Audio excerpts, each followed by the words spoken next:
নৱম দশম শ্ৰেণীৰ গ্ৰীষ্মকালীন বিনামূলীয়া পাঠদান। গোৱালপাৰা জিলাত নৱম আৰু দশম শ্ৰেণীৰ ছাত্ৰ ছাত্ৰীৰ বাবে গ্ৰীষ্মকালীন বিনামূলীয়া পাঠদান অসম উন্নয়ন পৰিষদৰ কেন্দ্ৰীয় সমিতিৰ ভাৰপ্ৰাপ্ত সভাপতি বিপিন শইকীয়া আৰু গোৱালপাৰা জিলা সমিতিৰ সহযোগত অনুষ্ঠিত হয়।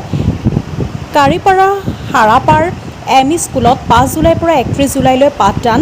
ইয়াৰ মূল উদ্দেশ্য হৈছে ছাত্ৰ ছাত্ৰীৰ পাঠ্যক্ৰমৰ দুৰ্বল বিষয়বোৰ সবল কৰা আৰু হাইস্কুল শিক্ষান্ত পৰীক্ষাৰ বাবে আগতীয়াকৈ প্ৰস্তুত কৰা। এই বিনামূলীয়া পাঠদান অনুষ্ঠিত হ'ব।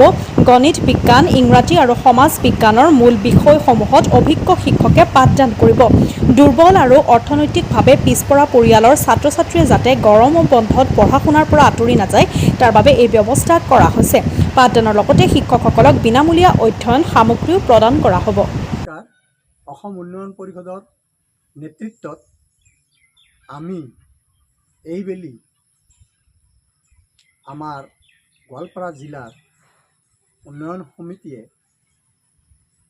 এটা কাৰ্যসূচী আৰম্ভ কৰিছোঁ, যিটো কেন্দ্ৰীয় সমিতি হতুৱাই অসমৰ বিভিন্ন জিলাত বিভিন্ন ঠাইত উন্নয়নমূলক কাম কৰে আৰু কৰি আছে আৰু কৰি থাকিব, আমিও কৰিম।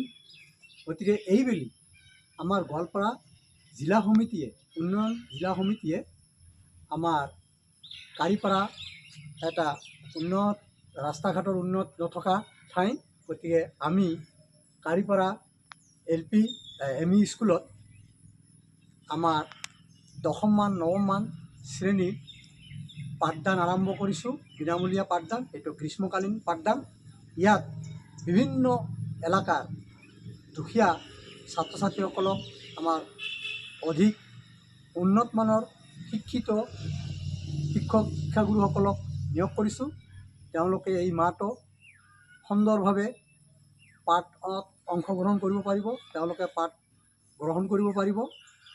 আৰু আমাৰ এই সমিতিয়ে যিবোৰ উন্নয়নমূলক কাম কৰি আছে, এই উন্নয়নমূলক কামবিলাকৰ ভিতৰত আমাৰ এই শিক্ষা দিয়া আৰু ছাত্ৰ ছাত্ৰীসকলক উন্নত কৰাৰ কাৰণত আমি এইবেলি কাৰিপাৰা এম.ই. স্কুলত লৈছোঁ, এটা পাঠদানৰ কাৰ্যসূচী আৰম্ভ কৰিছোঁ।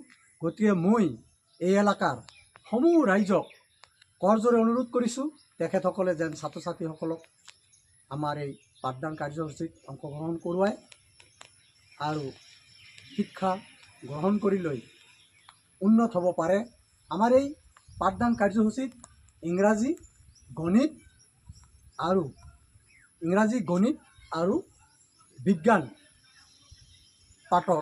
পাঠদান আৰম্ভ কৰিছোঁ। গতিকে মই ভাবোঁ সমূহ ৰাইজে ইয়াত সহায় সহযোগিতা কৰিব, ছাত্ৰ ছাত্ৰী পঠাই দিব আৰু ইয়াৰ দ্বাৰাই আমাৰ এই এলেকাৰ ছাত্ৰ ছাত্ৰী উন্নত হ'ব বুলি মই আশা কৰিছোঁ।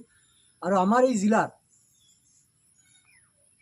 উন্নয়ন সমিতিৰ মই সহকাৰী সম্পাদক আৰু এখেত বিষয়ববীয়া এজন।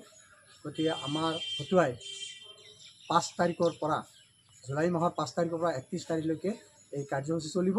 গতিকে সমূহ ছাত্ৰ ছাত্ৰীক ইয়াত পাঠদানত অংশগ্ৰহণ কৰিব বুলি মই আশা ৰাখি ইমানতে সমাপ্ত কৰিছোঁ।